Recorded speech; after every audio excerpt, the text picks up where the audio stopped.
Welcome into Lakewood Truck Park for Game 1 of the American League Championship Series, our Big Play 2-hour live pregame show. I am Jensen Lewis alongside Big Play Dave, the man they call Chris Reflog McNeil. Ryan Smith, our producer here. 2 hours until first pitch of this pivotal series.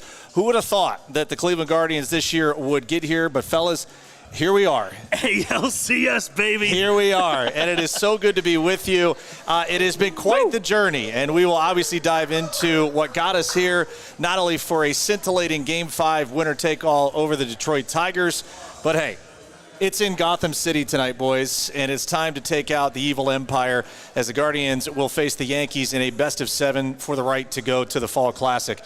Fellas, it's been great to be here, and we really appreciate Lakewood Truck Park for being such great hosts. The hospitality has been fantastic. From Game 1, a Saturday ago when we were outside, it was picture perfect. The All-Ohio parlay did cash that day. Unfortunately, this past Saturday, Guardians took care of business. The Buckeyes did not. We'll talk about that on a different show. But here tonight, we'll get you ready. Tyler Kepner of The Athletic will join us live from Yankee Stadium at 6:30, give us the New York look at how this series shapes up and how the teams both will come into tonight. So many different ways to break this down. But, fellas, opening thoughts here. How we feeling coming into tonight? Chris, is there a team we hate more than the Yankees? No, there's not. No. That's an easy answer right there. The Yankees, we know about Yankees, Red Sox, and how big a rivalry that is. everyone forgets the Yankees did kill a player for Cleveland. You know, that kind of goes unnoticed. We got to bring that up. Do tell. Yeah. Well, Ray Chapman was killed by a pitch against the Yankees, right?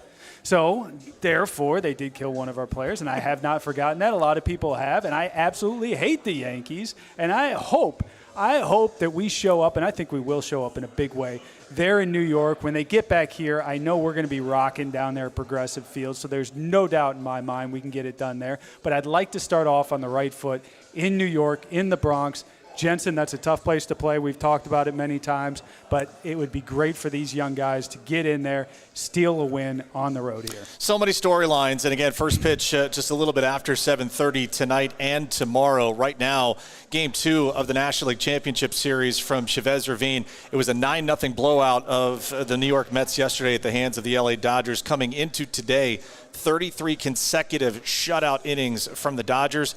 That all went away with the first batter of the game as our old friend Frankie Lindor led off with a solo home run. They have not looked back. Mark Vientos, a grand slam in the second inning. Right now, as we watch it here, top of the fifth out west, the Mets a 6-0 commanding lead as they are halfway home to evening up this series. So, talk about a lopsided series so far.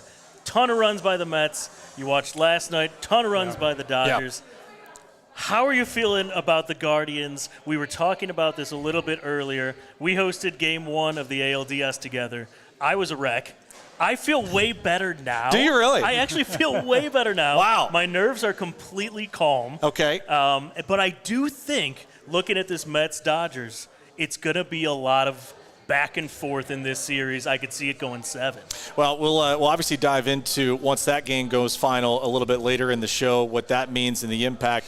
As we mentioned, Game 1 of the ALCS tonight, 7:38 first pitch. That same first pitch time tomorrow from the Bronx. Travel day on Wednesday. And then, fellas, thank goodness, if you're here in Northeast Ohio, it's probably a blessing that we did not have Game 1 and Game 2 here, because it's not only rain today, it has cleared up, but it's pretty chilly. It will be that way in Yankee Stadium tonight, but the weather reports early about a 15-mile-an-hour breeze out to the outfield and almost out to right center, so something to watch here as we get going later tonight. Game 3 will be Thursday at Progressive Field, a 5:08 first pitch time, as that will also coincide with Game 4 of the National League Championship Series later that night. And then we get our coveted primetime games finally on Friday, and what we think is probably going to go beyond 4 games. So we'll see you on Saturday at Progressive Field for what we anticipate a pretty outstanding Game 5. Let's talk about how we got here, guys. As good a division round, I think, overall in Major League Baseball as we've seen in a long time, and the ratings would bear that out. A couple of people that are very happy right now. The ownership groups at TBS and Mr. Murdoch there at Fox. The ratings have been through the roof, and for good reason. You got a winner-take-all game for the Dodgers and the Padres. Dodgers end up winning that one. Obviously, we know what happened on Saturday for Cleveland winning the winner-take-all game against Detroit. But let's go back what happened in that? Let's go back to Game 5, because I think that in and of itself is probably one of the more magical days that we've all seen. And hey, I'm a fan as much as you guys, even being on the former player side. Yeah. I sat there and watched when they took the lead, Detroit did, in the top of the fifth, and you get that feeling of, it may be the first team to score. And heading into that game, that was the case. Not only for Detroit, 4-0, perfect when they had scored first in the postseason. They won both the games against the Houston Astros, and then in this series, both teams scoring first their 2 games that they had won leading into Game 5. Tarek Skubal, as advertised, but something we had talked about too, where kind of felt like the familiarity would be okay. They might be able to get to him a bit. Plenty of opportunities those first couple of frames, could not cash in. Same to be said, I think the first thing, and I'll ask you guys about it, Matthew Boyd, shaky first but punches out the side. Yeah. Comes back out, little shaky as well, but ends up picking up another couple strikeouts. So 5 of the 6 outs via the strikeout. Kate Smith in the third inning. Your thoughts from Stephen Vogt on that? So we talked about that on our pregame show, and I was like, if we can get Matthew Boyd to go 4 or 5 innings, you're like, that's not going to happen. Right. I was like, yes, it is. And he pitches lights out, gets 5 strikeouts, first 2 innings, and I'm frantically texting you. I was like, what is Vogt doing here? And it worked out. Thank God. Thank God. Another thing that worked out, not prime time. Right. They moved that game. Who knows if we would have won that night? So many things run through your head in the playoffs. I think you look at also, Chris, and where Major League Baseball is right. We had Bobby DiBiasio, Senior Vice President of Public Affairs for the Guardians, on before the game on Saturday. And I asked him point blank, I'm like, hey, was this pretty much, not the old Ohio State was playing at 7:30. Right. We're worried about ratings. He goes, absolutely not.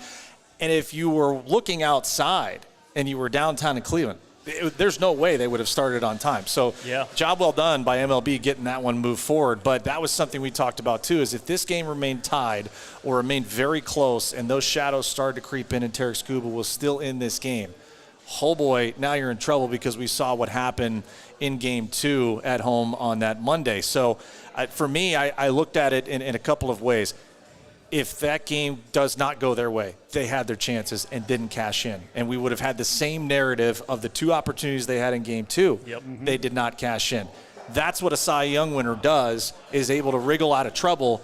And, hey, the way that Voter went all in early with Cates, to me, that was the all-in moment right there. Yes, correct. Our best bullet is in the third. And now he's going to have to cover 2. Now you're going to ask Hunter Gaddis to cover 2. And then you get the young pups. And Zabrowski was unbelievable in getting out of a little bit of a threat. Andrew Walters, welcome to postseason baseball, my friend. It is a bit different. And so I think that was something to watch, too, of the 3-batter minimum rule comes and rears its ugly head. And I forgot about that completely. That you feel so helpless. You can't go get him. You can't go get him. And credit to Detroit. They made him work. They got that run across. But then that set the stage for the bottom of the 5th. And boy, what a bottom of the 5th it was. Chris, what was the point in that game where you're like, I think we're going to win this? After the game was over, to be honest with you. I mean, I'm a Cleveland fan through and through. Once I saw the score actually go final there on ESPN, then I know we have won the game. But that moment, Lane Thomas, we talked about what we did at the trade deadline and whether ownership did enough, didn't do enough. You pick up a guy like Lane Thomas, a guy who we knew was very athletic, who'd be able to give us some options out there, and he really didn't perform in the regular season as we expected. Of course, he was getting lit up by social media, by people like me on Twitter saying, what were we doing? We really didn't spend money at the trade deadline. We didn't get a lot better. I don't think this is going to end up working out. Once again, they didn't give us the resources we needed to compete.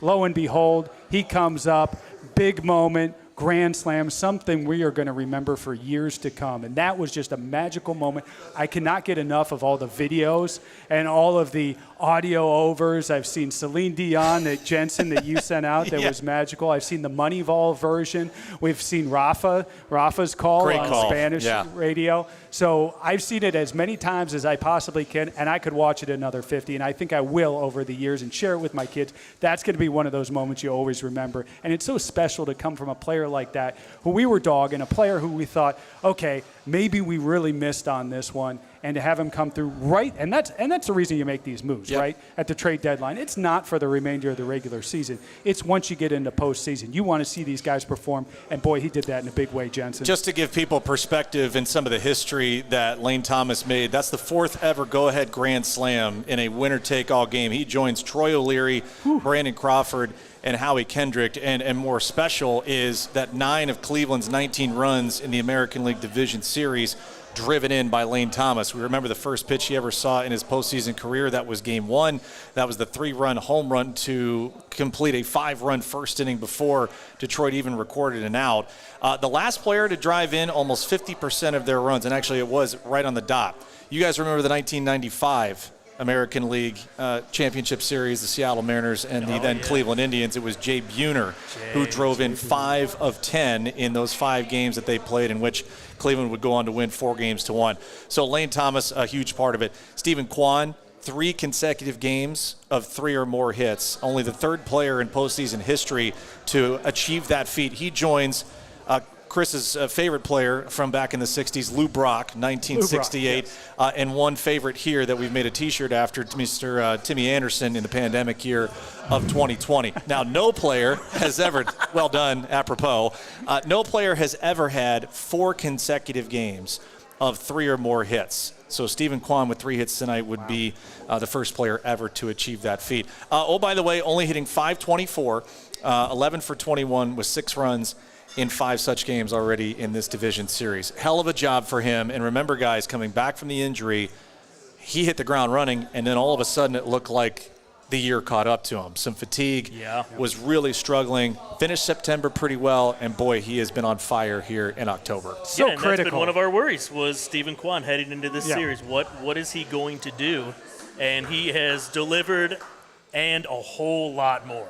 This offense is completely different when you have Quan hitting at the top, and he's on his game. And we need that from him in the postseason. He's delivering in the postseason. That continues. This offense is a lot different than when that's not happening, and he's going through one of those slumps. I love the fact that he came out of it right at the right time, and I don't know how that magic happens, whether it's just the timing with the injury, whether it's something that coaching is doing, but he is hitting his stride right as we need it. It's nice to see Jose hitting the home run. Yeah. You know, all of a sudden he seems to be getting a little bit of that swing.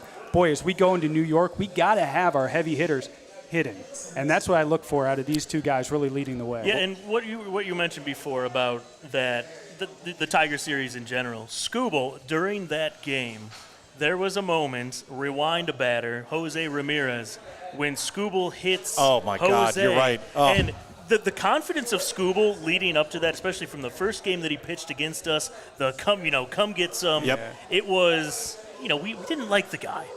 But there was something when he hit Jose and that run came in, you looked at his face and he was like, it got to him. And from right then, I was like, we are going to go win this game. Worked out pretty well right after. There was a small heart attack for all of us, I think, watching that pitch because, yes, it did tie the game because bases were loaded and it was the most ideal scenario. If you're not going to score then, with your best player at the plate, the best chance you've had all series long against Skubal, then you're probably not winning the game. But I forget who was the announcer. But they're like, oh, that hit Jose's hand. Right. And all of Cleveland was freaking out. Well, it's the way that he reacted. Yeah. And I mean, someone who's seen plenty of them and doled out a fair share by accident. Adrian Beltre, no, that was intentional at Adrian Beltre. But when you watch the replay, I think we all had that collective sigh of relief when you saw it go off kind of the meat of that forearm muscle. Yep. Now, again, it's still 98 off the forearm, and no one ever wants to take that. But I think we feared the worst, that it did go off his hand, which would have effectively ended his season. I mean, you just don't come back from those kinds of hit-by pitches. So crisis averted there. That set the stage. Lane Thomas, who has loved the first pitch all year and has crushed left-handed pitching. How about this nugget? And I didn't realize it. Shout out Kevin Franson. Does a great job on the color side for the Washington Nationals TV broadcast. Lane Thomas in the regular season against left-handed pitching, 95 miles an hour or higher for fastballs. 7 for 10. He's hitting 700 against left-handers that threw above 95 or above on heaters. Well, what's the pitch?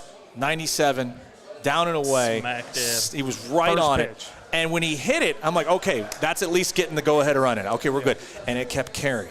And it kept carrying. And then you see the center fielder turn around and look, and I'm like, oh, we got at least 2 here. And then when Brian Anderson, and a great call by BA on the TV side, it was just euphoric. And I just sat there in bewilderment. I could not believe that it happened. And you want to talk about a knockout punch. And we thought, in that moment, no bigger moment for Lane Thomas in his big league career. And then in true Cleveland fashion, they start breaking away at it, nibbling away at that lead. Yeah. And I'm like, oh, no, we're going to lose. And we just hit a grand slam. It is one of the great parts about postseason baseball. It is not over until it's over. But alas, here we are. Lane Thomas, the bullpen that when you look at it overall, Stephen Vogt had a comment after Game 5. He said, I think I've just learned that there's times where you can follow script when the game tells you to, and there's other times where you have to rip it up and go rogue, and you can't be married to one idea. Well, I would say that it has been the Wild West as far as how bullpens are used. We saw Terry Francona in 2016 shake up the apple cart by bringing in Andrew Miller in Game 3 of the division series against the Boston Red Sox in Fenway Park. That was the save opportunity, or at least the moment in that game that he thought, got to stop it right here. That's kind of been Cade Smith. He has put on the Andrew Miller costume and been that for us here in 2024. All right, we win Game 5. The Yankees had won in 4. Garrett Cole was masterful. 7 shutout innings for him. A Yankee bullpen, speaking of shutouts, they have not allowed an earned run this entire postseason, 15 2/3 scoreless. So you talk about strength against strength. It is, time to get that going already. So let's go ahead and give you a kind of a little bit of a precursor here on what we can expect not only in Game 1 tonight, but also as we move forward in this series. So 7th time in postseason history, the Yankees and a Cleveland baseball team have met in October. Only the Yankees and the Dodgers, guys, have met more.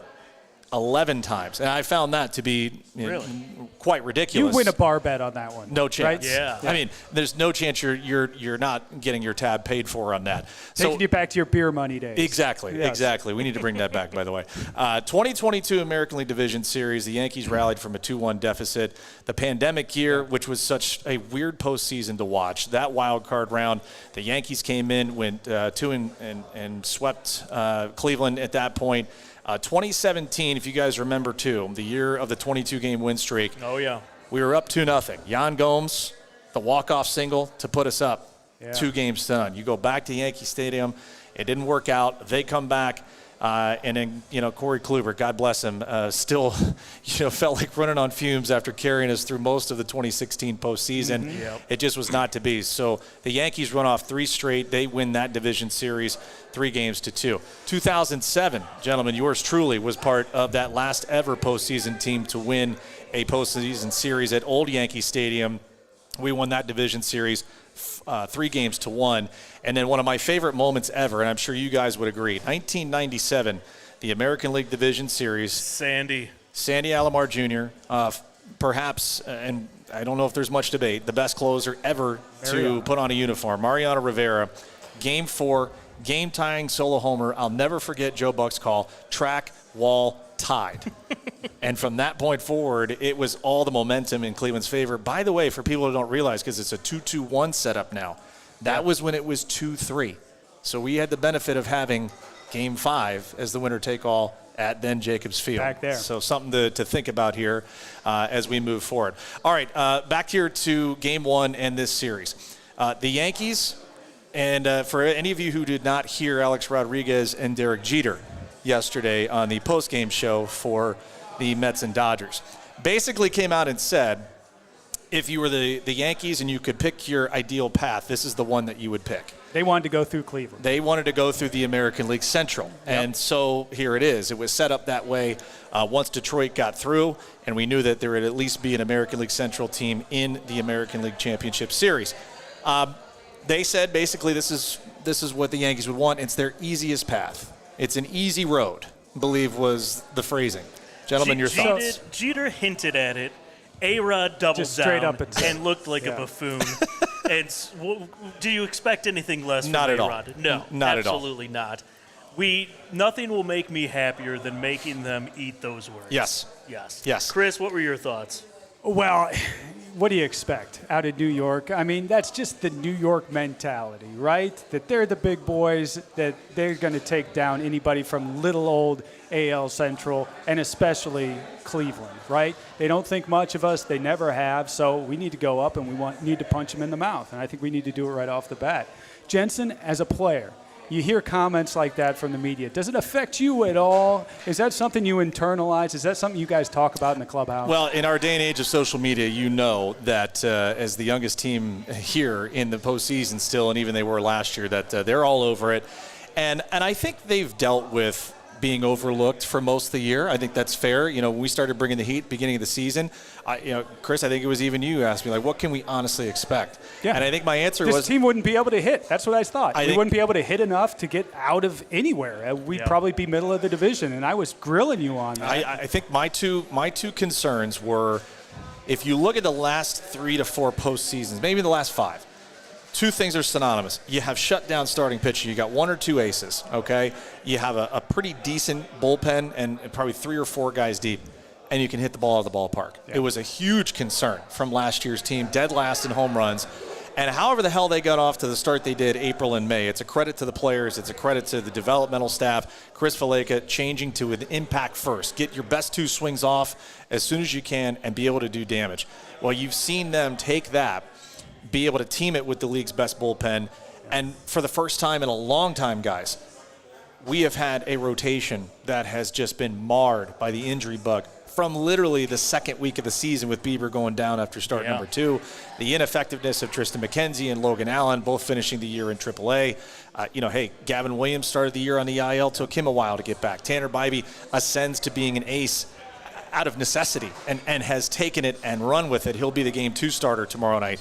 But that's what I marvel at more. From our time when we started to where we are now, just incredible how that team has come together, faced pretty much as much adversity as you can, at least on paper, and have passed every test with flying colors. What'll be interesting is this next test, because like you said, it's been in anonymity up to this point, right? In Cleveland, we know what they've been doing. Nobody in the AL Central, it's no mystery to them what we've been doing here in Cleveland. But for the rest of baseball, they're just kind of waking up right now to what the Cleveland Guardians can do. And now you can't hide anymore. We're playing New York. We're playing New York in New York. This is going to be prime time. Even if it's not in prime time, it will be prime time during the course of this series. So this team that has been a very nice story and a very cute story, now let's see if that translates to the next level on the biggest stage there in New York against the biggest team in baseball. And I hope, Jensen, that we can respond. And I think this team can. It's funny because when you think of playoff baseball, you think you got to be able to get home runs. Yep. And you need 2 really good starting pitchers and a great bullpen. And if you fast forwarded to your point that you were going to say Bybee, Alex Cobb, and Matthew Boyd were going to lead you into the ALCS, I would have thought you're crazy. Yep. It makes no sense how they got here. I think that's why the A-Rods of the world look at this. They don't have a bona fide starting pitcher. We've propped Bybee up. He's done well. Yep. But he's not an ace by any means, I don't think. At least at this point. Well, the record would back it up, and he's been phenomenal, and I think we'll dive a little bit more into that in our show tomorrow. But a lot to love about this club, and we're just getting started here, just an hour and a half before first pitch of Game 1 of the American League Championship Series. Jensen Lewis here alongside Big Play Dave, Chris Reflog McNeil. We are here at the Lakewood Truck Park. Come on down. It is nice and toasty inside today. A little chilly outside, so we figured we'd bring the show inside. I got some people already getting the adult beverages and the Liquid Courage flowing. Speaking of Liquid Courage, sponsored by Lipton Hard Iced Tea and Northeast Factory Direct. We'll take a break. We come back. We'll dive more into Game 1, what we expect from both sides. The lineup's coming out here shortly. What does the starting pitching matchup look like? As Dave talked about, you have Carlos Rodon for the Yankees, Alex Cobb. How long will he go for Stephen Vogt? And the change in mentality now with the difference of the scheduling and the format here, no longer can really expend a lot of bullpen resources without the off day in between Game 1 and Game 2. So much more to come here on the Big Play Sports Network. Don't go anywhere.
We are back live at the Lakewood Truck Park. Jensen Lewis alongside Big Play Dave, the man they call Chris Reflog McNeil. Brought to you by Lipton Hard Iced Tea and Northeast Factory Direct, as well as Universal Windows. And by the way, our friends at Northeast Factory Direct have the best quality products at an unbelievable price. And they have your whole house covered with kitchen cabinets, bedroom sets, dining room tables, hot tubs, sofas, and so much more. You can shop online anytime by going to northeastfactorydirect.com. Visit any of their stores in Cleveland, Euclid, Macedonia, or North Canton. And if you're looking for an even better deal, check out their outlet centers in Euclid or Canton. And as always, make sure to ask about the Big Play bonus. Nick Padone, Noah, is watching us somewhere right now and is probably in some sort of Northeast Factory Direct sofa or something, this easy chair, whatever out there. But He's taking a nap. The patio furniture is out. He'll be taking a nap at some point. All right, welcome back. In just under 30 minutes, we'll go out to Yankee Stadium live. We'll visit with Tyler Kepner, friend of the show, friend of the program, fellow Vandy boy. Does a great job for the Athletic. Will give us the ins and outs of the Yankee side and sort of what they're up against. Fellas, when you think about it, the Yankees now have been in quite the tailspin as far as being able to get to the World Series and win a World Series championship. They are in a spot now where they've had, basically their way with the American League Central this year. 27-8, best record by any team against any division. They will send Carlos Rodon, their left-handed starter, to the mound tonight. 0-2, 11.37 ERA in 3 career postseason games. That includes 2 starts and a start that happened against the Kansas City Royals, where they won Game 2 to even that American League Division Series 1 game apiece. Goes without saying, got to score. And for those of you just joining us, it sounds like, yes, it will be on the cool side of Yankee Stadium tonight, but there will be a significant breeze, about 15 to 20 miles an hour, out to center field, perhaps out to that right center gap. That, fellas, I can tell you from experience, the short porch, be ready, because everything's going to travel. You're thinking of guys, like John Kenzie Noel, that are going to have to be, minding themselves. Now, they don't have far to go back there, but you're probably going to play a little bit deeper than you've been comfortable with. So that's something to watch as we move forward and see how the weather conditions affect the ball path and ball flight tonight. We have yet to talk about David Fry against left-handed pitching. This is a perfect spot to do it.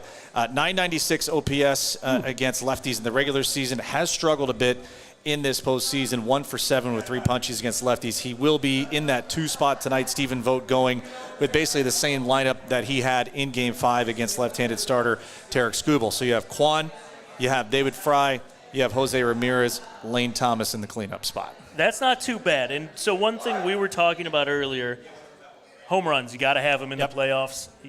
It could be a solo home run and it could win the game. Yep. Who do you give the advantage to?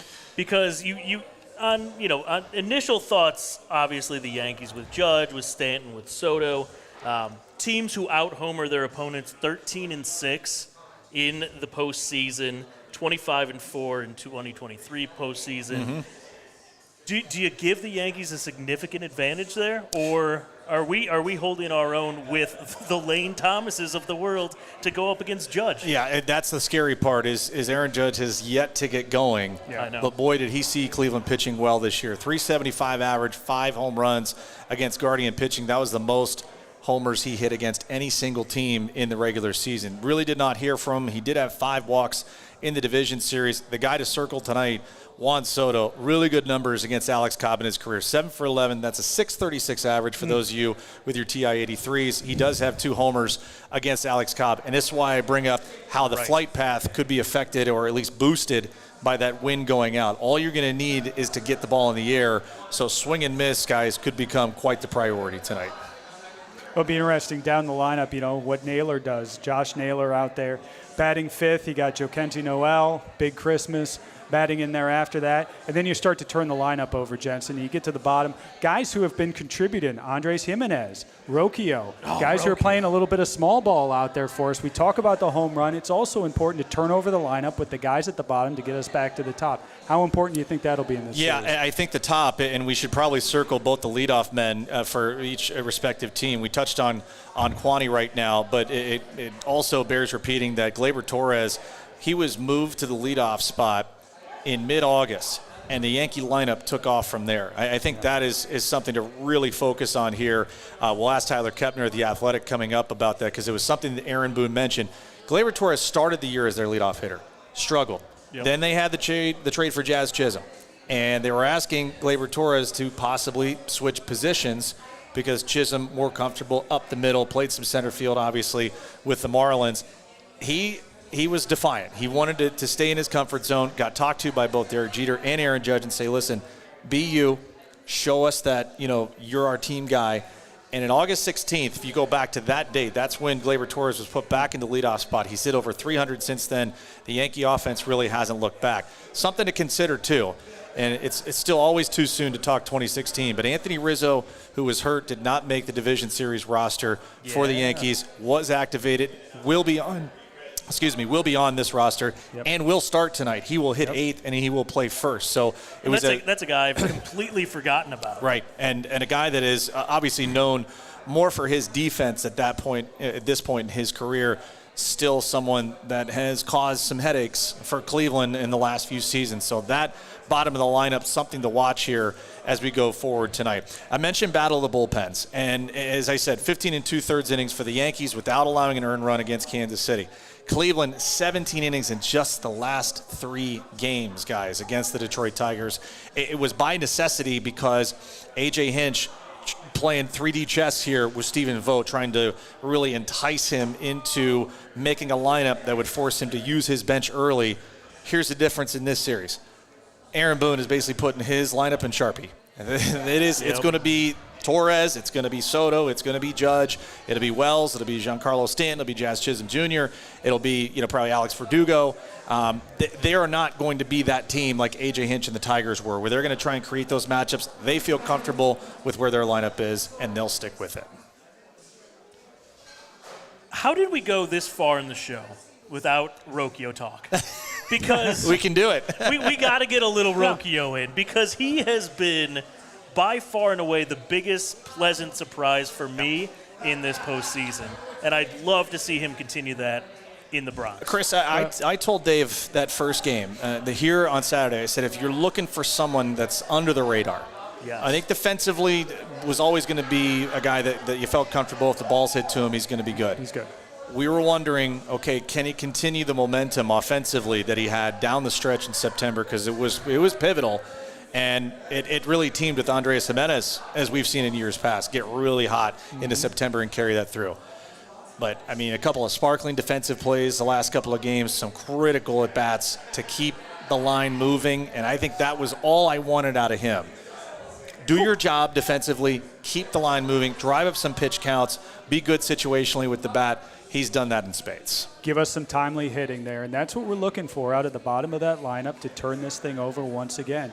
And it's nice to see these guys that are showing up in the playoffs. Yep. As you know, the regular season, I mean, it's long, it's a marathon, so you're going to have your ups and downs. You want to have everybody prepared when the playoffs start. You got guys like Rocchio, who we've been asking, saying, what is this guy from an offensive standpoint for quite some time? Now all of a sudden he's showing up. We continue to get those little efforts from these guys. A team like us, the David versus Goliath, that's where David defeats Goliath, right? It's the little contributions from everybody, because we don't have the big judges. We've got Jose Ramirez, we've got some guys there, but for the most part, we're the little team that can. And if everybody's on the same page, everybody's contributing in their own little way, we can beat the big bad Yankees. There is no doubt in my mind, and Rocchio is one of those guys that has started that, and I hope to see that continue in this series. Speaking of Goliath, the elephant in the room is the guy that was rocking the baby last year, and we have yet to really hear anything loud, if you will. Now, Josh Naylor has had a couple ABs. He's driven in a couple of runs. But it's yet to be that Sultan of SWAT swing. And perhaps in Gotham City, this is the perfect place for him to go back to, the crowd is not forgotten. That's going to come around. And maybe that's the one thing mentally that gets him a little PO'd to be like, okay, it's time. And he loses his helmet, or hopefully he doesn't, because he's usually going to hit himself with the bat running around the bases. But that's a guy, too, I look at in a 7-game series. You've got to have something from Nails if this team's going to move on. Is that in the back of his mind heading to 100%. the Bronx? It's got to be, right? 100%, yeah. He feeds off of this energy. Yep. I mean, he loves it, right? There's a lot of guys who will shrink away from this kind of energy that you see. There's other guys who really jump and really excel in there. And I think he's one of those guys. He loves it when he can play a little bit of the villain out there. And in the Bronx, that's going to be perfect. This is the time for him to show out. Like you said, he's hit the ball a little bit. generally when we don't have guys on is where he's had a double, he's kind of been putting it together there, but not with guys on. Now I look for him to put it together there in the Bronx. Feed off the energy, feed off the negative energy you're going to see there in the Bronx, and get this guy going because he could be such a huge cog in that lineup right in the center of it. Absolutely. We are down at the Lakewood Truck Park and presented to you by Lipton Hard Iced Tea, Universal Windows, and Northeast Factory Direct. I am Jensen Lewis. We have Big Play Dave, and we have Chris Reflog McNeil. We'll take a short break. We'll come back. We'll talk starting pitching, and we'll also be joined by Tyler Kepner of The Athletic live from Yankee Stadium. He'll give us all the feels, all the vibes of what's going on before Game 1 of this American League Championship Series. First pitch shortly after 7:30. Don't go anywhere. We'll be right back.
Back here live at the Lakewood Truck Park, Jensen Lewis alongside Big Play Dave and Chris Reflog McNeil, brought to you by Lipton Hard Iced Tea, Northeast Factory Direct, and Universal Windows, counting you down to Game 1 of the American League Championship Series. First pitch just shortly after 7:30 tonight. We have Game 1, or I should say Game 2 of the National League Championship Series going right now. It looked like the Mets were going to exact some revenge after getting blown out last night 9-0. It was 6-0 at one point as Francisco Lindor led the game off with a solo home run, and then Mark Vientos a grand slam. But since then, the Dodgers have not only fought back, it is now 6-3, and I believe game-ending double play. They may review that right there. That was huge. So it's been bases loaded here for the better part of the bottom of the sixth inning. Phil Maton is in for the Mets. And it sounds like, or at least it looks like, if we get a live replay here of that double play, Vientos gets the man at second. Do they get him at first? It's going to be very close. Kike Hernandez charging down the line. Great stretch by Alonso, but he might have come off. It looks like he's off. Did he come off? He is. That's going to be very close. Call in the field was out, right? He's off. Wow. So that one will be probably overturned. Call in the field was an out at first. And in the postseason, you do get two challenges. So Dave Roberts, why not? Momentum going right here. Again, Dodgers are trailing 6-3. They've already got a couple across in this inning. If this call is overturned, the inning will continue, and it will be 6-4. And a go-ahead run will come to the plate. Remarkable job by Kike Hernandez and Pete Alonso. I mean, just like so close. So close. Jensen, is there anything worse than a delayed call from an umpire? No, well, as a pitcher, probably not. If I'm Phil Maton, this one hurts because you want to be off the mound. You have this euphoric, like, okay, I got out of it. But if this call gets overturned, now you got to fire yourself back up. So is the ball in the webbing? Yes, they may keep the call. The call may stand right there if they go with that. So critical juncture here. If this call stands, then the Mets will escape, only surrendering the pair of runs here. As it stands, 6-3, the Mets leading. And if you didn't see Game 1 last night, don't worry, you didn't miss a lot because it was over pretty quickly. The Mets at that point had surrendered 9 runs to the LA Dodgers, who looked like they were just going to be a juggernaut. And it was at the hands of Jack Flaherty, too, who continued a remarkable run by Dodger pitching, finishing off 7 shutout innings, handing it off to a Dodger bullpen who continued just a stellar job from their division series, Game 4, Game 5 performances. That call, by the way, did stand. Yeah. So Mets out of the inning, escaping further damage. So critical. Pete Alonso by maybe a spike length to maintain contact at first base. That's how the inning ends. So they'll go to the top of the 7th at Chavez Ravine. The Mets leading 6-3. If they win, they will even the National League Championship Series at 1 game apiece. Sean Manaea got the start for the Mets today. It was a bullpen day for the LA Dodgers coming off of, as I mentioned, Jack Flaherty yesterday. So a really intriguing National League side of the bracket here, guys, as we saw the Mets down the stretch be one of the more exciting, if not the most exciting team. Whether you are a Grimace fan, whether you're an Oh My God fan, whatever floats your boat there, that was a huge uniting force for this group to get to where they are. And, of course, Francisco Lindor, our old friend, playing like an MVP candidate. He'll probably finish second to Shohei Ohtani, who, by the way, last check, coming into this game, 6 for 8 with runners in scoring position. All 6 of his hits so far in the postseason have come with that situation. Yeah. He's 0 for 16 with 8 strikeouts in bases empty scenario. I mean, if you want to be 0 for, I guess that's what you want to be. That's the time to do it, yes. Timely hitting. So the third, look for in the playoffs. Dodgers ended up becoming the 3rd team ever in postseason history after finishing off the 9-0 shutout yesterday to throw 3 consecutive shutouts. You go back to the 1966 Orioles, and then Bruce Drennan will remember this team, the 1905 Giants, because I'm sure he was at that game. But Game 2 between Sean Manaea and, as I said, the Dodger bullpen, not over by any means there at Chavez Ravine. They'll go and play the 7th inning. Guys, I know we talked about it a little bit during the break. Do you have a lean? Do you have kind of a preference who you would want to face if Cleveland can get past the Yankees into the World Series? I think if you ask me and Chris, we're going to say we have no preference. We can't look forward. We're from Cleveland. That's exactly right. We take So it I one can game at a answer time here for in Cleveland, Chris, Jensen. yeah. You guys have the cliches down. Perfect. We do. You look ahead that far, the baseball gods will see that from above, and they will rain down on us. Sometimes literally in the playoffs, they will rain down on us. So we just stay away from that entirely. Yeah, but I would like to see Cleveland Guardians versus Frankie Lindor. Okay, I knew you were going to say that. that. Series. I know you mentioned that earlier. It just feels right. It feels right. I don't like L.A. I don't like New York as a city, but I don't like L.A. either. So I just would not want to have the long time travel, as far as, going on the off days and stuff. You'll go wherever to play the World Series, but if you had your druthers, boy, it would be fun to have that Mets and Guardians matchup. By the way, Dodgers-Mets, fourth postseason series between these teams, 1988 League Championship Series, the 2006 National League Division Series, and the 2015 National League Division Series as well. So 6-3, Mets leading the Dodgers as they play the top of the seventh at Chavez Ravine. Our man, Tyler Kepner of The Athletic, kind enough to join us from Yankee Stadium to preview not only Game 1 of the American League Championship Series, but also the Championship Series in its entirety. TK, thank you for joining us. Jensen Lewis, Big Play Dave, and Chris McNeil, Reflog, my man. How are the vibes there at Yankee Stadium as we're just over an hour away from first pitch? Oh, man, it's great. It's October, classic October weather. You got a little chill in the air. You got to wear a coat a little bit, but the lights are on. Lights don't come on in batting practice unless it's it's October. It doesn't get dark for BP until now, so it feels real, man. Can't wait. Yeah, and we were kind of talking the Cleveland angle. Let's get the New York angle from you. And I won't mention Alex Rodriguez and Derek Jeter because you already know the soundbite from yesterday. It made headlines here in Cleveland, even more so than Deshaun Watson and the Browns just being absolutely awful. So that tells you the impact of what that meant. But from a Yankee perspective, and we saw the bracket where it was. They're the 1 seed, Cleveland the 2 seed. The matchup could be potentially an American League Central team. We know that it is. We know what the Yankees' dominance has been against the division so far in the regular season.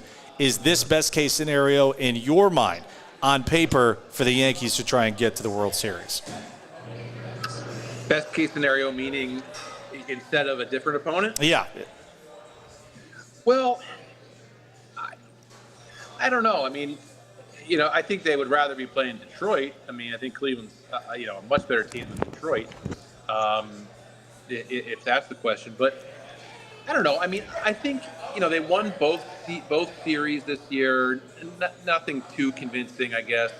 I was thinking that, Cleveland was a similar team to Kansas City in the sense that their offense doesn't strike out a lot and runs a little bit and is more aggressive. But I do think there's more danger spots in the Cleveland order than there was in the Royals order. So I think Cleveland's lineup is more challenging than Kansas City's, and Cleveland's bullpen is a lot better than Kansas City's or probably anybody's. So it'll be interesting to see how, Stephen Vogt matches up as he goes through, these a 7-game series. So, I mean, look, it's not like it's obviously not, a team that the Yankees usually worry about, meaning like Houston. Like Houston is the one team that they could never solve in October. So in that sense, I think they're probably glad not to see the Astros. But, the Guardians come in hot and they're they got a lot going for them too. And Tyler, that was the correct answer. You're the greatest guest we've had on in the ALCS thus far, so I appreciate that. And Jensen said, he wanted to have a full segment of Vandy football within the ALCS. Right, and I see the hand motions there. We've got 2 Vanderbilt alumni on the stream. We'll let you plug for 30 seconds. Yeah, man, I was a little nervous because we were playing Kentucky the other day, and I was like, oh, this could be a classic letdown game. Now we're going to see every team's best because we're the team that beat Alabama. But we got by Kentucky, and yeah, man, it's starting to be real. Starting to think it might be a bowl game somewhere in our future, right, Jensen? Atlanta. I've already got hotel reservations for the SEC title game. I mean, come on. Yeah, think big. Yeah, I'll take. I tell you what, my son is a senior at BC this year, so if we can somehow get a Vandy BC rematch of the Music City Bowl in 2008 or whatever. I'd take that. They're good with bragging rights forever. Hey, Tyler, speaking of traveling to see your favorite teams, what does it look like on the ground there in New York? Do you see a lot of Cleveland fans that have made the trek up there to New York to watch this series? Not yet. I mean, I live out in Connecticut, so not a real groundswell of Cleveland Guardian fans in Fairfield County. But no, I really haven't been down yet to explore the stands. That's where I'm going next. But no, I haven't seen it a whole lot yet. Tyler Kepner, The Athletic, joining us here on the Big Play pregame show. All right, Tyler, when you look at pressure, of course it can be perceived depending on who you are. But the numbers don't lie. 14 straight seasons now for the Yankees without winning the American League. That's tied for the second longest streak in franchise history. You got to go all the way back to 1903 to 1920 before the Great Depression for this long of a streak. As you look at Aaron Boone's club and you look at how they got here, is this the best position that they've been from a roster construction standpoint in your mind to get back to the World Series? That's interesting from a roster construction standpoint. It may be. I'd have to look a little closer at maybe like the 19 team that lost to Houston. The 22 team was in shambles. I mean, I keep saying the Tribe. The Guardians gave them all they could handle in that division series, and there was rain and everything, and they had to go to Houston. So they felt like they were overmatched from the start in 22. But I do think you're right. I mean, I think certainly under Boone, this is the best chance they've had. Obviously, Houston's out of it, like we said, but they are a pretty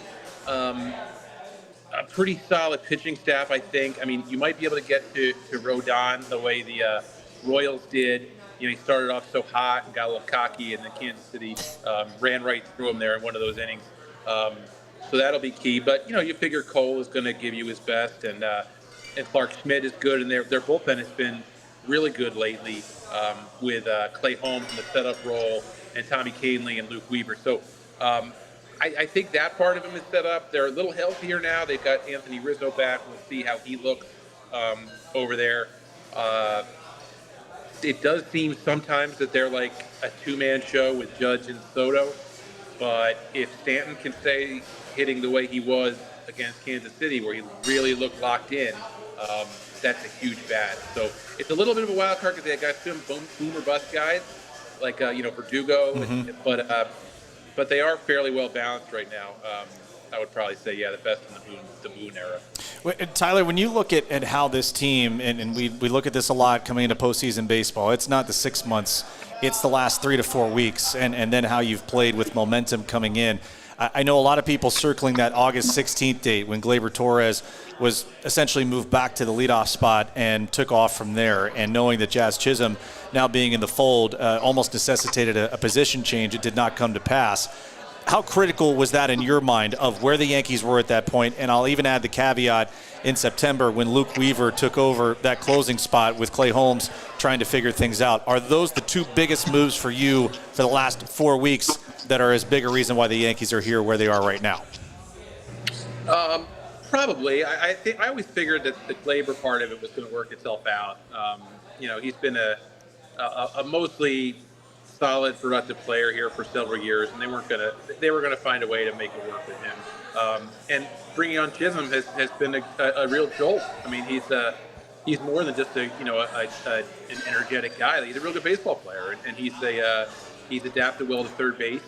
So that was a really, really good move. A lot of teams picked the carcass of the Marlins, and we're happy to do so. So, I think acquiring Chisholm really lengthened out their lineup and gave them another, dynamic player, and figuring out the end of the game. I mean, they really tried to keep Clay Holmes in that role. He's a great, he's been an all-star twice. Everybody loves him, and it wasn't like he had a terrible year, but he just kept getting burned because he's not a high strikeout guy in the late innings. And turning it over to Weaver and having Clay in the setup role has been great. I mean, I've talked with you about this, I think, Jensen. I have so much respect for what players have to go through to get to the big leagues and the grind that entails. That I've always felt like if you're a good pitcher, you can handle the pressure of the ninth inning. These guys face pressure every inning that they're playing. Whether or not it's the ninth, or I know things can be different in the ninth, but I really thought that, you know what, Weaver will handle this fine. You know why? Because he's a good pitcher, and he has the requisite toughness simply by being a big league pitcher. So I never doubted that he would handle the ninth inning, and he's continued to perform really, really well. He throws strikes, and he's got good stuff, good carry on his fastball, and he's been a dude. Fellas, anything else for TK? Well, we were talking earlier about Josh Naylor, the fact that he hasn't really gotten it going yet in this playoffs. I'd assume the Yankees fans remember Josh Naylor very well for doing the Rock the Baby. Are Yankees fans ready to receive him there in the Bronx tonight and for this series? Yeah, I think I think they remember that pretty well. I remember the last out of that series, I think, was the fourth and second. I think it was Glaber. Glaber, yes. Caught the ball and did the Rock the Baby. Yeah. They were, that was a big deal 2 years ago. We'll see. I mean, Naylor is I wouldn't be surprised if he, takes aim at that right field porch and does some damage. I can't wait because, like I said, the Guardians there's more parts of that lineup that scare me than in the Kansas City lineup. And, obviously, like the whole Cleveland story, it's 76 years, the longest drought. That always interests me from a national level, from a team level. So we'll see. I mean, as you say, it's a big drought around here, 15 years, but it's the biggest drought of all in baseball in Cleveland. So thank you for noticing there, Tyler. We really appreciate that. Either way, we're going to have some team that hasn't experienced it in a while, so it'll be fun. Tyler, I don't know if the Rock the Baby will rise to the Yankees Are My Daddy from Pedro Martinez, but it could be a close second. We'll get you out of here on this. Game one keys for both teams. New York wins tonight. Why? Cleveland wins tonight. Why, in your mind? I think Cleveland can win if they get to Rodon early, like Kansas City did, and they get into the middle part of the Yankee bullpen, or maybe get Stroman in there as a long guy. I don't know. I just feel like if Rodon wobbles a little bit and the game gets away from him, then that means Cleveland will take the lead early and they can use their best relievers. So I could see that scenario working out for Cleveland. The opposite for the Yankees, obviously, with Rodon pitching well. But I do think, if the Yankees can get – it's an obvious thing, right? They've got two of the best hitters in the world, in Soto and Judge. And if they can find a way to put those guys in position to do damage with people on base, that's a big key for the Yankees. Some have said the modern-day Ted Williams and Juan Soto and Joe DiMaggio in Aaron Judge. We may not see it again in our lifetimes, but that will be the task for the Cleveland pitching staff to neutralize, to try and move on. Tyler, always appreciate any time. Good luck, and we'll see you here in Cleveland in a few days. Absolutely, fellas. Thanks for having me. All right, there he is, Tyler Kepner of The Athletic. Go Doors. Exactly. I'm glad you got that in early. We did not want to bury the lead on that. So a couple of things to think about there, and we're down here at the Lakewood Truck Park. A great crowd that we've had for the division series. Some people filing in already and getting their liquid courage going after a brutal Sunday of football. So hopefully we'll be able to. They put signs up in here after the Browns game. It says help on the windows. Yes. So help wanted anywhere in Berea if you're driving by. A couple of things I take away from what Tyler talked about, guys, is first and foremost, the Yankees expected to be here. They expect to win this series. It is a foregone conclusion in their mind. They are the better team. They are the heavy betting favorite. If you look at some of the odds, I think the series price is north of minus 220, 225, somewhere in that range. So over a 2-1 favorite, that's where the Yankees are to win the series and move on. Still think that Cleveland ends up being a live dog because of what Tyler said about getting to Carlos Rodon. And it's a theme we talked about. Cleveland has hit left-handed pitching well. Rodon has struggled, and as recently as that start against the Royals in Game 2, in which Kansas City even that series. So I think that's an easy narrative for us to follow. Early offense, Alex Cobb hopefully gets you into the fourth. If he gets you into the fifth, that's extreme bonus time right there, and then hand it off to the bullpen. How do you feel about Vogt? How is he going to handle that if you see a couple early Yankees hits? Mm-hmm. Are we going to see him get really aggressive and go to the bullpen, or can you even do that given how many innings this bullpen has already pitched in the ALDS. Something I thought about coming in was a possible Cobb-Cantillo piggyback situation. And what we've seen in the last 5 years, usually when you get to this point, managers don't want their starters to see a lineup third time, sometimes even as early as through halfway the second time. We obviously know where the heart of the Yankee order is in that top three with Torres and Soto and Judge. To me, just an opportunity here to spitball. You could see Cobb go through. If he goes 3 clean innings, that might be it. Job well done. Yeah. Then you might see a Tim Herron and be in a position to pitch against Soto right there. He's going to have to face 3 batter minimum anyway, so let's assume that he starts with, Torres. To me, that's what I think is your first line of demarcation is Cade Smith your first guy out again, and do you want him facing Torres and Judge in that spot? Let's assume it's still scoreless. See, I don't like that. I don't like seeing Cade Smith in the 3rd inning. Well, I think for me, and just knowing the resources expended to win Game 5, but also go back to Game 4, you've got those guys multiple innings, multiple games in only a handful of days here. Yeah. I think he's going to guard against that, knowing you got to come right back and play tomorrow night. Yep. So it won't shock me from a length standpoint if he tries to sneak a Joey Cantillo through there. It just makes sense from a left-handed side that if you want to give a different look for a Yankee lineup, this is predominantly right-handed, but that makes a lot of sense for me. I don't think you run Gavin Williams out there because he hasn't pitched in so long on the road. He makes more sense to me as a bulk guy, maybe behind a Matthew Boyd in a Game 3 if Boyd is going to be your starter. Just something to chew on kind of as we move forward. I like that. We had a question from across the pond. This is becoming a frequent flyer daily across the pond show, and we want to get it in because it's is that 12:42 a.m. right now over in the UK. Love it, absolutely love it. I think it's time to get that one in. Okay, so Mike Brown's UK, and great to see him again. Question for me: what were initial thoughts on Ben Lively being left off the ALCS roster? How does that impact our rotation? I had him locked in for Game 4. Would love to hear my thoughts. So a lot of your postseason pitchers now, you're looking for swing and miss. I think 2 things are at play here. Struggled down the stretch, well documented, had some issues, kind of second time around. You already have someone you can kind of run out there for one time through the order, and that's why I think you saw Pedro Avila come back on the active roster, but also Gavin Williams is there for you.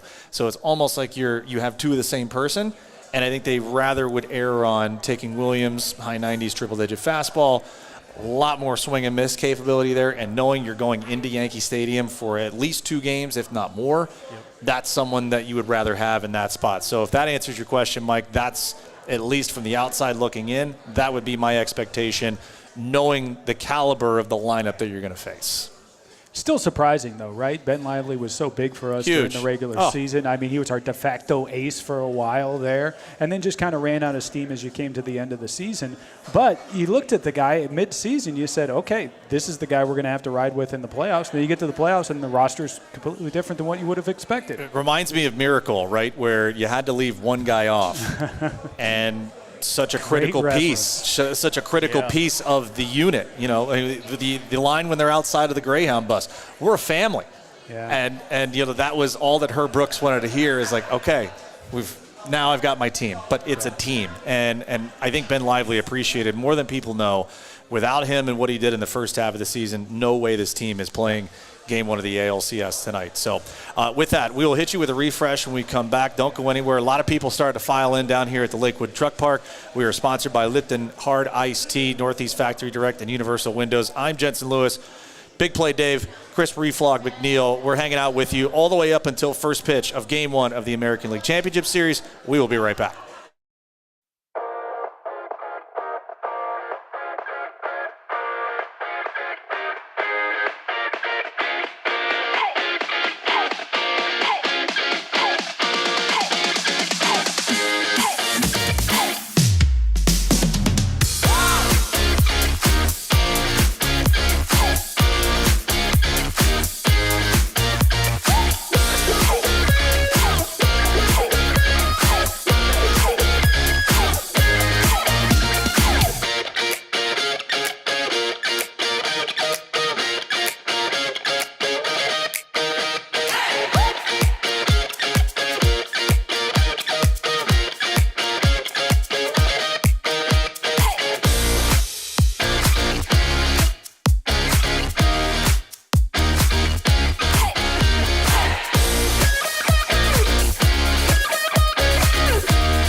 Just over 40 minutes away from first pitch of the American League Championship Series, Game 1 in the Bronx, Yankee Stadium, the site.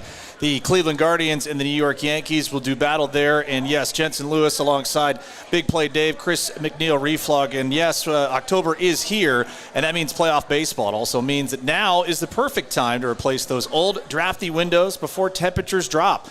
You don't want to be stuck with windows that make your heating system work overtime like Dave usually does during the week. Universal Windows Direct's exclusive Super Spacer technology helps keep your home insulated, saving you money on your energy bills and keeping you warm all season long. Plus, Universal Windows Direct backs it up with a true lifetime warranty as long as you own the home and 20 years to the next home owner.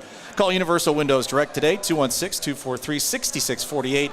And for every 2 windows you buy, get 2 free. Buy 2, get 2. Buy 4, get 4. Buy 20, get 20. There's no limit. And yes, any Vanderbilt math, John Carroll, wherever you graduated from, those are all correct calculations. Plus, 0% financing for 60 months. That's 5 years. So, as we get moving here, it is getting closer to first pitch time. Updating you on the National League Championship Series. Top of the 8th inning, the New York Mets leading 6-3. A runner on with Francisco Lindor at the plate. If that score holds, that series will be tied at 1. They will head back to Citi Field in Queens for Game 3. That one taking place on Tuesday. Or I should say on Wednesday, Game 2 of the American League Championship Series will be by itself tomorrow. First pitch at 7:38 tonight and tomorrow for those first 2 games before we come back here to Cleveland. Game 3 will be on Thursday afternoon. A reminder on that first pitch time for people that don't know yet.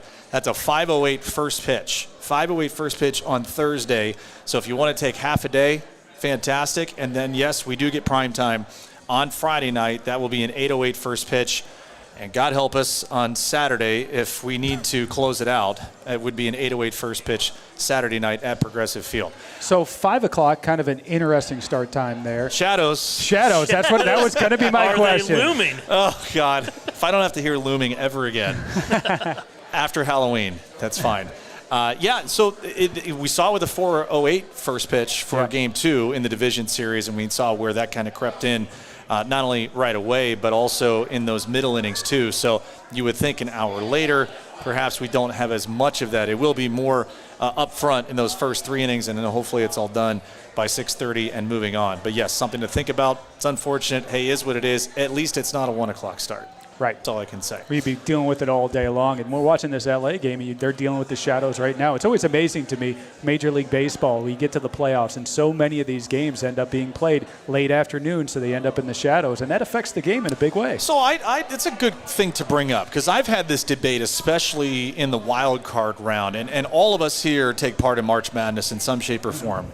And when you think about where that is set up, yes, you get your normal tips right after noon, and everything is kind of segued through the day. It's beautiful. Tune in when you want. You know, you're not going to watch every single game every minute, but at least you have the options of bouncing around. I had brought up the idea, at least in the initial round of the postseason. You could even do it in the division series as well. A red zone-esque, a big inning-esque thing where you could have the 4-box, and you're going to have a couple of games that start within 25 minutes of each other. But why not have first pitch at 6 o'clock local or later? Okay, I get you have the West Coast on it. How many times do we see NCAA tournament games, right, where your last tip-off time, depending on what happens the game before, is what, 10-ish, 10:20? Okay, people are still up watching that, all right? But as far as baseball and growing the game, and it's something that I get a question of a lot, why wouldn't you have for the wild card series, why wouldn't you start them at 6:10? We do it for the regular season. Why don't you do a 6:10 and a 7:20 and then, maybe an 8:05? People are going to flip around. People are going to have 2 devices. We have 1 million TVs here at the Lakewood Truck Park. We're going to have every other game. It's going to be there. So I'm with you. Chris. I think you don't like the Tuesday workday 1:10 start? So then there's pushback on that. It's like, it's a great excuse to get out of work. Right. But then the pushback from clubs is, we can't ask people. I mean, you're in the Rust Belt. You're in the Midwest. That's asking someone to give up their livelihood. That's not fair.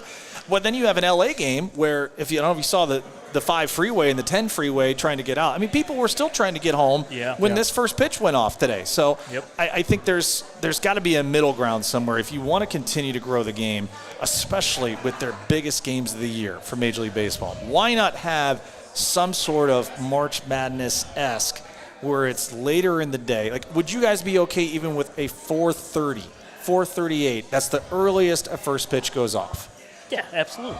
So I think that allows you to at least get half a day. Respect the workforce. Right. Respect the workforce. You know, I mean, there you again, go. Fighting for the common man out here, Jensen. I love it. Postseason tickets not cheap. I know it. World Series pre-sale just went out for the Cleveland Guardians. We don't get ahead of ourselves. We got to take care of business tonight. Speaking of that, we'll bring you the refresh. And if you're just joining us, we appreciate it. If you're here at the Lakewood Truck Park, we appreciate you stopping by as well. All right, so Carlos Rodon going for the Yankees tonight, Alex Cobb going for the Cleveland Guardians. Wanted to take a deeper dive on who has basically been our postseason hero to this point, and that's Lane Thomas. Again, acquired him right before the deadline on July 29th in exchange for 3 minor leaguers. How about his first month? And Reflog, I'm going to give you the floor here because I believe you were pretty loud about the 148 average and a nearly 40% strikeout rate in his first 28 games. How were you feeling? Thank God Twitter doesn't run the Cleveland Guardians. Well, that's what they say for managers. If you start listening to the fans, then you end up sitting with them. So thankfully, even as a young manager, Stephen Vogt's smart enough to stick with his guy, the guy that they acquired, and now that's starting to pay dividends in a big way. Unbelievable what he's done to turn this thing around, because I'll tell you what, everybody in Cleveland were ready to run Lane out of town. In July, in August, you come September, you come October, all of a sudden you get those returns that we've been waiting for ever since that trade deadline. So again, from those first 28 games to his last 25, Lane Thomas hitting .265, a slug of 560. But more importantly, and we bring this up because of the nature of the left-handed starter for the Yankees tonight, and ironically with Tarek Skubal being left-handed, Stephen Vogt electing to continue to keep him in the cleanup spot. That has paid dividends in a big way already. The opener, if you go all the way back to Game 1, it was Tyler Holton who was the lefty to start and open that game, in which the Guardians went berserk and put up 5, but it was a 3-run homer by Lane Thomas off the left-handed pitcher. It was the grand slam in Game 5 off a left-handed pitcher. And tonight, when you look at it, the numbers are going to bear it out. He's hitting over 300 regular season and postseason against the left-handed starter. And to bring it all together, Carlos Rodon, of the 32 home runs he's given up this year, 29 have come against right-handed batters. It should work out pretty easy, right? We should have a nice, easy first inning. Yeah, and sitting in the lineup, too, between Jose Ramirez, Josh Naylor, who we hope turns it on, that's really going to be a pivotal spot in this order. We've talked about this order quite a few times from top to bottom about what we need to see out of each part of the order, and Lane Thomas is going to be right there, a linchpin for what happens for the Cleveland Guardians, I think, batting behind Jose and right in front of Naylor. We talked about Gleyber Torres and 2 outstanding leadoff hitters right now for both respective teams. Stephen Kwan hitting over 500 in this postseason, 11 hits to his name, can make some history himself tonight. Already 3 consecutive games with 3 or more hits. He could become the first player in Major League history ever to a 4th consecutive postseason game of 3 or more hits, so we'll keep track of that tonight. Mentioned Gleyber Torres, again, if you're just joining us, was put back into the leadoff spot by manager Aaron Boone on August 16th, and the offense really has taken shape and run since then. The guy that has been the X factor, and it's not just this postseason, it's been the last couple, but we'll highlight this postseason, Giancarlo Stanton hitting .375, and we mentioned Soto and Judge because they're the 2 towers that you're going to have to deal with mostly. But we've also talked about how Stephen Vogt will go rogue, and if he's going to have to, I would not be shocked if we get a handful of intentional walks to Aaron Judge. If Aaron Boone decides maybe some lineup shuffling as we move forward, trying to get an idea of how Stephen Vogt will counteract that, maybe it is Austin Wells sliding back just a spot and flip-flopping with Giancarlo Stanton. He has found something the last couple of days, and particularly in that division series, he was masterful at being impactful. And I think that's something that Stephen Vogt, this bullpen, will have to contend with not only tonight, but for the duration of this series. Yeah, and we've mentioned the juggernaut Yankees, and they scare the hell out of me. And so, but Halloween is not for a couple of weeks, okay? It hasn't been Giancarlo Stanton mentioned in that, and you look at the ALDS, he's hitting the ball very well. Right. He's hit a home run. He's getting the bat on the ball. That is a tough lineup to go through as a pitcher. And Jensen, as a pitcher, would you rather face those 3 like Soto, Aaron Judge, Stanton, or would you rather face like a Quan, Jose Ramirez, Lane Thomas? You have two competing styles, and for us, because of where the nature of our offense is, a lot of guys that don't swing and miss. So you're tasked with, especially as reliever late inning scenarios, damned if you do, damned if you don't. Opportunity to have a lot higher percentage of balls in play for our offense, which is great because you want to force the defense to have to make a play. As a pitcher, I want 0 balls put in play because then nothing bad can really happen unless my catcher just doesn't catch the ball. By contrast, when you look at how the Yankee lineup is built, Juan Soto, the modern-day Ted Williams. I mean, he leads the world in walks. He is so good at plate discipline, rivaling basically Kwani. Both those guys have him a stare down, it's going to be a tie. We'd still be here. That's how good they are at plate discipline and identifying pitches. The scary part is Judge. He has yet to get going. Right. I contrasted that with you guys early in the show because he has absolutely destroyed Cleveland pitching. 375 average, 5 homers. It's the most he's hit against any single team in the regular season. You know, Jensen, it's okay if he doesn't get it going. You don't have to keep bringing this up. It seems like you're trying to will this into existence right now. You could just kind of keep it quiet, you know. Hey, Aaron Judge, okay, let's move on down the lineup. He hasn't done much so far. I'm saying that in the scouting baseball gods are still up there. Remember, me as a fan. They will hear us. I promise you. All right, so if you are going against Aaron Judge, Jensen Lewis is on the mound tonight. What is your philosophy facing a guy like Judge? The easy answer is to establish the inside part of the plate, especially at Yankee Stadium, because down the lines, a pop-up's a homer, and unfortunately tonight the wind's going to be blowing out. It's rare that you see that this deep into the year, but that is what it is. So I think we could have some scoring on both sides tonight just by the nature of how the ball will carry. So if you let him get his arms extended, like the guy is so strong, and he's so big, and he can mishit balls and they still carry 300 feet. And that is the problem you contend with. You can make the right pitch, you can deliver it in the spot you want to, and he can still beat you on a B- swing. Do you throw a fastball? Absolutely. And I think you'll see guys try to elevate. I think you'll see them try to change the eye level, have him try and chase up top. And back him off? Well, and even that, we call it tilting. So you want to go high and inside and then low and away. And there's a lot of power breaking balls that you'll see out of our bullpen, as we well know, with Kate Smith, with Hunter Gaddis, and with Clase. And so I think that's probably the MO of where they are. I think the biggest key to beating Judge tonight is the 2 guys in front of him.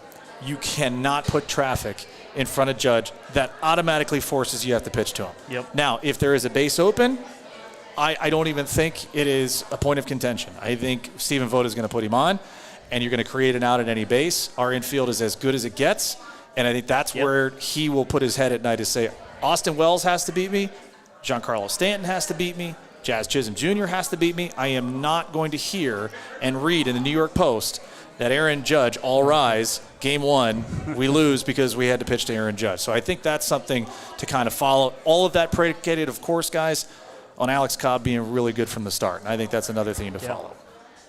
What do you expect to see out of Aaron Boone in this particular series? You know, he's kind of being the manager of the New York Yankees. You're going to be maligned in New York if you don't win a championship every single year, right? There's always going to be detractors. Obviously, we had him in Cleveland. He was our third baseman back in the day. Now they're in a playoff situation against this lineup. How do you expect him to kind of hit the button? How do you expect him to maneuver through this series? He's already had, I think, one of the comments of the postseason. He goes, I just want to take both my arms off and throw them at people who say Jose Ramirez is underappreciated. He's not. No, We're well aware of him. We absolutely know what he's capable of. Just by the numbers alone, and these are available to every major league club, Jose Ramirez in 36 career games, including the postseason in Yankee Stadium, 375, 9 homers, 26 runs batted in. Or 26 runs scored, I should say. He loves the bright lights. He's always hit there. Right-handed, left-handed, doesn't matter. Now, tonight, in particular, the matchup against Rodon, it's a guy he hasn't seen pretty well. 233 average. He's got 5 extra base hits against him. But I think that's also, you asked how, Aaron Boone wants to navigate. Yep. That's the guy they have circled. And that's why I think Lane Thomas now becomes even more critical. They're going to bypass Jose Ramirez. They're going to say, okay, LT, in the shadows of Gotham City, let's see you be Batman. And he's going to have to be, because if he continues this run, then I think Aaron Boone is forced into a decision of, I got to pick my poison. Who would I rather beat me And it's great that Lane Thomas is swinging the bat the way that he is. And back to Stephen Vogt, how much does it matter that he now has a playoff series under his belt?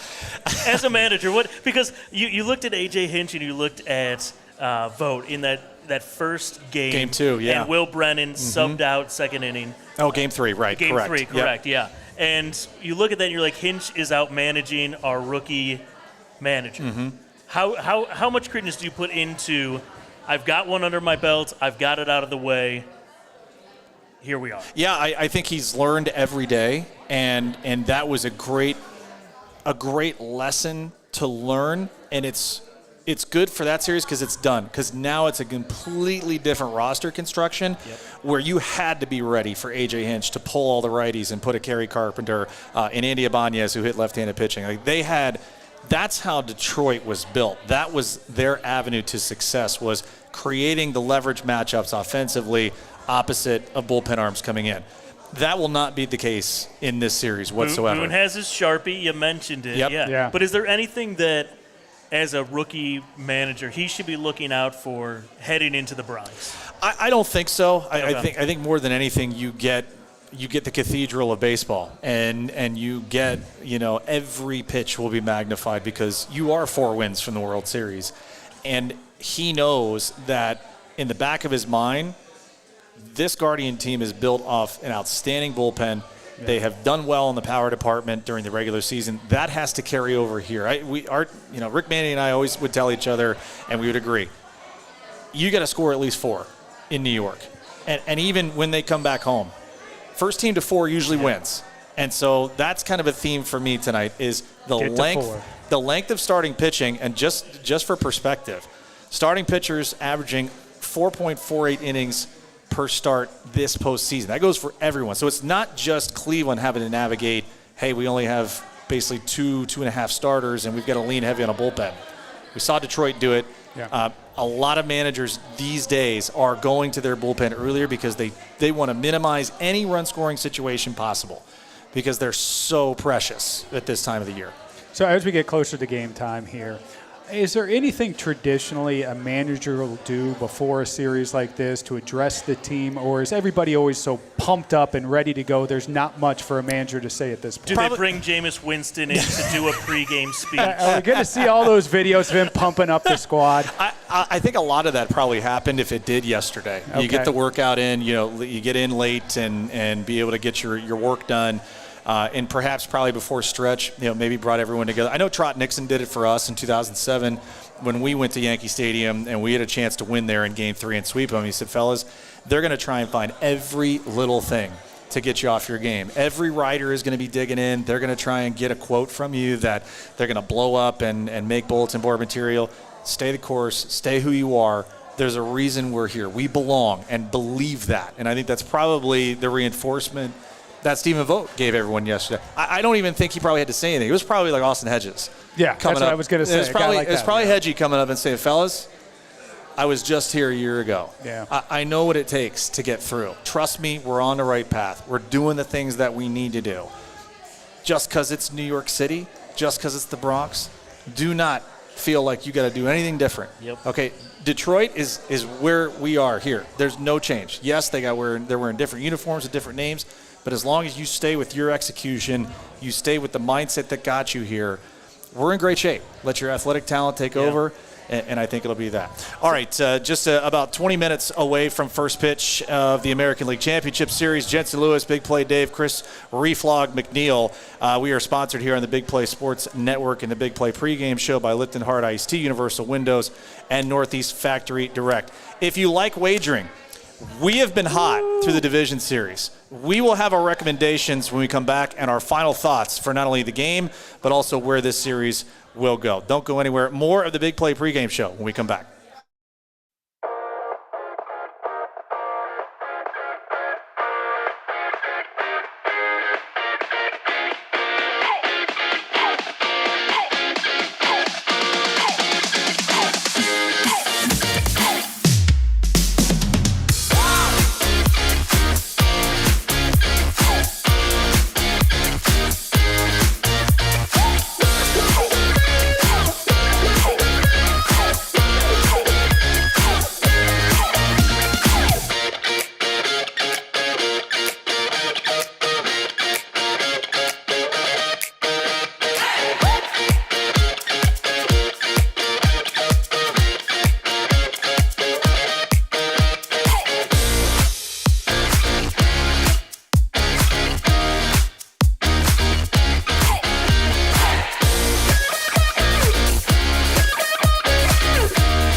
Final segment of the Big Play pregame show brought to you by Lipton Hard Iced Tea, Universal Windows, and Northeast Factory Direct. Jensen Lewis with you, and I've got Big Play Dave. I've got Chris Reflog McNeil, Ryan Smith producing here to our right. Big thank you to everyone who has come down here to Lakewood Truck Park. We are here for 2 hours for a live pregame show before every American League Championship Series that is home and away. We were here for the American League Division Series. Gracious hosts, and we really had a fun time. The atmosphere for Game 1 a week ago on Saturday, we could not have had better weather. Great turnout, and it's going to be a lot of fun this week. Game 1 tonight, Game 2 from the Bronx tomorrow, off day on Wednesday, a 5:08 first pitch for Game 3 on Thursday at Progressive Field. That means our show will be live here at 3 o'clock. We'll take you all the way up to 5 o'clock. And then on Friday night, that game will be at 8:08, so we'll be here again at 6 o'clock. So, and by the way, how great is the inside of this truck park? So great. So we were a little nervous when we were we're going into late fall baseball playoffs. Yep. We're doing it at the Lakewood Truck Park. This might get a little chilly. Well, the fire tables notwithstanding, and we do have some electronics we have to weave in and out, but it has been great. We do appreciate Lakewood Truck Park being our home here for the Big Play Sports Network and the pregame show. Again, 2 hours before first pitch of every American League Championship Series game. We told you before the break, we've been hot on the bets last couple of games. We think we can keep the good mojo going. Yeah, we're going to build some parlays for you. But before we get to that, I have a random trivia. Yankees-Indians trivia question for you, Jensen. Okay. Who was the last pitcher for the Indians to strike out 3 in a row in the Bronx? In a postseason game? In a postseason game. 3 in a row. 3 in a row. 3 Yankees in a row. Are you talking to him? I believe we are. Oh, One really? Jensen Lewis. One Jensen Lewis. I remember it like it was yesterday. The Yankee killer. I was much better looking then with a lot longer sideburns, that's for sure. All right, so we have some bets. We are feeling strong about the over 7 or over 7.5. We think there's some runs tonight. We're getting some runs tonight. For those just joining us, it is going to be blowing out to center, out to right center, about 15 miles an hour. If you've never seen the ball travel at Yankee Stadium when it is calm, get ready. The outfields for both teams are going to have to be on a high alert because things will be carrying a lot farther than what they usually do, even with it's probably just a tick above 50 degrees there in the Bronx tonight. So it'll be cool there tonight and tomorrow, but particularly tonight the wind is going to be a factor for both offenses. All right, we've built one a little bit before the break. Are you ready? What do we got, Dave? All right, so we've got the over, as you've mentioned. Okay. We're going to see some runs in this one. I think he stays hot. Lane Thomas. 1 hit at least. Like it. All right. Another guy who's been hot the entire time, Kwani. Absolutely. Stephen Book Kwan, 1 hit. And then we talked to Alex Cobb, and we went kind of back and forth on this one. Okay. We think we're going to see some walks. There might be some intentional a little bit of layoff. walks. Okay. Yeah. Okay. True. So we've got 2 or over walks for Alex Cobb. Okay, two or more. Okay. 2 or more. All right. And then we have 3 or more strikeouts for Alex Cobb. That's probably right where he's going to be. Right on it. And I think there has to be some length. I think Voter can't go too quickly to the bullpen. I think he's going to have to try and get, in an ideal world, he gets him through 4 and maybe starts the 5th, depending on where they are in the order and what the situation is in the game. So over 7 or over 7.5? It's moved. It's over 7.5. Over right 7.5? now. Okay, makes sense. Right now. All right, so over 7.5, Lane Thomas to get a hit, Stephen Kwan to get a hit, 2 or more walks for Alex Cobb, 3 or more strikeouts for Alex Cobb. 20 pays 150. And that will buy us a tab here at the Lakewood Truck Park. That is fantastic. All right, book it, and we'll enjoy our tickets at the window. All right, just about 15 minutes before first pitch here of Game 1. Boys, the vibe's high. We're feeling good. We feeling nervous? Where are we? I still feel pretty good. I don't know why. I'm pretty nervous. I'm pretty nervous. All right, yeah. Playoff baseball is just different. I've talked about this before. You get into the flow of football, you kind of see the way the game's progressing. The same thing with basketball. It's kind of back and forth. You get to playoff baseball, and it's like taking a knife and playing that knife game. Just every single hitter, every single inning. Yep. It's tough to watch as a fan. It's so exhilarating when you have what happened with Lane Thomas. You hit a big grand slam like that, and you have just a moment that you'll remember for the rest of your life. But, boy, you put in the hard work as a fan, watching these innings, sweating along with every single pitch. It's so much different than the regular season. It's so much different than really any other sport in that you're just so locked into what is happening in the here and now and living and dying on every single pitch. Yeah, I mean, there's pitches where you forget to breathe as a fan, and you're just like, all right, here we go. Dave does not clear the mechanism on the regular is what you're saying. Channel our inner Kevin Costner there. All right, so I have my thoughts on what the urgency is for a Game 1 win tonight. And we're not reinventing the wheel here, of course. Both teams want to win it. Yeah. Statistically, it is the highest percentage of moving on winning Game 1. But as we're seeing now, top of the ninth at Chavez Ravine, the Mets are 3 defensive outs away from evening the National League Championship Series at 1 game apiece. They are up 6-3. And after last night's game, guys, 9-0, you would talk about getting back off the mat. Francisco Lindor leading off the game with a home run, Mark Vientos a grand slam, and then Phil Maton, former Tribe Pride or former Cleveland Guardian Pride, if you will, used to be here. A critical juncture where they got an inning-ending double play with the bases loaded that if Kike Hernandez ends up beating it out and Pete Alonso doesn't have a size, 14 or 15 shoe, he's not keeping contact with the base paths. So, again, the Mets, and it looks like they're going to add on here. They're still hitting. And that will be one more for them. So 7-3. Wow, early Mets call there. I'll tell you what, that was a great slide. You knew it.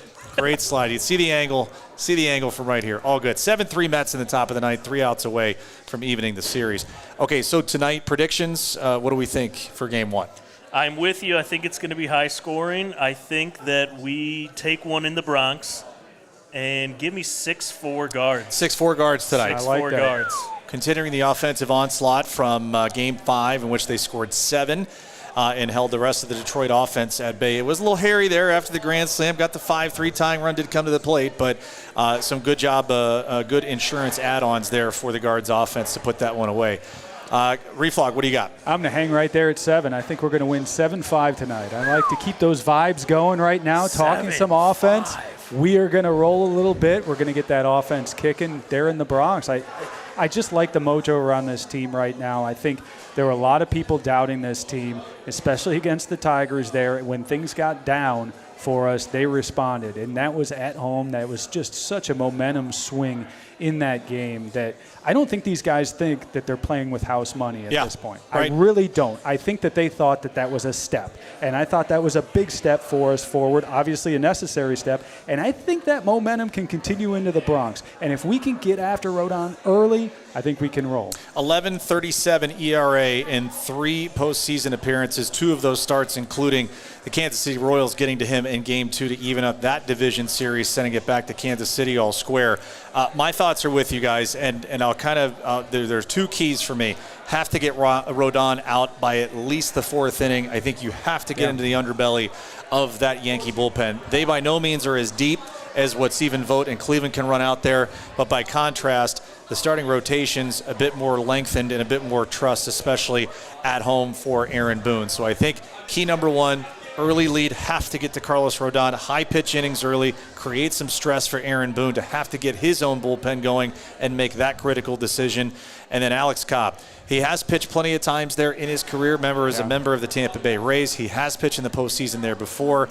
To me, it's the layoff. It's the time in between, and what does the command of the fastball and that tempo and that cadence look like? Because you're going to be right in the thick of things from pitch number 1 with Gleyber Torres, Juan Soto, and Aaron Judge, the first 3 hitters that he will face. I'll stick with you guys. I'll say 5-3. Guards win. I'm going to keep my fingers crossed. Okay. 1st to 4, as I said. Tack it on. Emmanuel Clase closes it out. Not a must-win, but boy, oh boy, you would love to put the pressure on Garrett Cole to have to win to not go down 0-2 coming back to Cleveland. The headlines would be fantastic in New York tomorrow. I'll tell you what, they go out, they lay an egg in Game 1. The Guardians take it to them. I can't wait to read the New York Post and all the other headlines now. Not getting ahead of ourselves, but that's what could be in the future of this team if you start off the way I think they can start off. And this team has got the guns to do it. Like you said, you get into the bullpen. I have confidence in our bullpen. We got to see that hitting come together. We've got to see timely hitting from this lineup tonight. I I hope the headline on page 6 is Cleveland rocks, because then that means that we've overshadowed not only the Yankees.